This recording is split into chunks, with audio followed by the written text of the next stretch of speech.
Hello കൂട്ടുകാരെ, ഇന്നും മക്കളും കൂട്ടുകാരും പറഞ്ഞ് ഫുട്ബോൾ കളിച്ച് കഴിഞ്ഞ് വരുമ്പോൾ നറുനീണ്ടി സർവത്ത് വേണമെന്ന്. എന്നാൽ ശരി, നമുക്ക് പറിക്കാൻ പോകാമെന്നായിട്ടോ. അപ്പം നമ്മുടെ വീടിൻ്റെ പൊക്കം വശമാണ് കേട്ടോ ഇത്.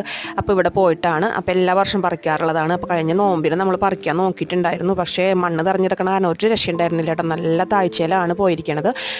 ഇപ്പോൾ എന്നും മഴ പെയ്യുന്നുണ്ട്. അപ്പം എന്നാൽ പിന്നെ പറിക്കാൻ പോകാമെന്ന് കരുതി അപ്പോൾ പറിച്ചെടുത്തിട്ടുണ്ട് കേട്ടോ. അപ്പം നന്നായിട്ട് കൊത്തി കിളക്കേണ്ടി വന്നു കേട്ടോ. മണ്ണ് ഇളക്കുണ്ടെങ്കിലും ഇതിൻ്റെ വേര് നന്നായിട്ട് അടിയിലേക്ക് പോകും. പിന്നെ ഈ പ്രദേശത്തിൻ്റെ മുകളിലേക്കൊക്കെ പാറമടയാണ്. അത് കഴിഞ്ഞ് കഴിഞ്ഞാൽ പിന്നെ ഫോറസ്റ്റ് ഏരിയ ആണ് കേട്ടോ അതിൻ്റെ. അപ്പോൾ അവിടെയൊക്കെ കൃഷി ചെയ്യുന്നവർക്കും താമസിക്കുന്നവർക്കും അതുപോലെ കൃഷി ചെയ്യുന്നവർക്കൊക്കെ മുകളിൽ പറമ്പുള്ളവർക്കൊക്കെ ഭയങ്കര ബുദ്ധിമുട്ടാണ് കേട്ടോ. ഈ കുരങ്ങനും അതുപോലെ മലയണ്ണാനും മയിലും മാനും ഒക്കെ ഭയങ്കര ശല്യമാണ്. അപ്പോൾ നമുക്ക് കിട്ടിയിട്ടുണ്ട് കേട്ടോ. അത്യാവശ്യം കുഴപ്പമില്ലാത്ത നല്ല ഫ്രഷ് കിട്ടിയിട്ടുണ്ട്. അപ്പോൾ ഇതുണ്ടാക്കുന്ന വീഡിയോ ഞാൻ അടുത്ത വീഡിയോ ആയിട്ട് ഇടാം കേട്ടോ. അപ്പോൾ എന്തായാലും ഫ്രഷ് ആയിട്ടുള്ള സാധനമാണ്. വീഡിയോ ഇഷ്ടപ്പെട്ട സപ്പോർട്ടും ചെയ്യണം കേട്ടോ.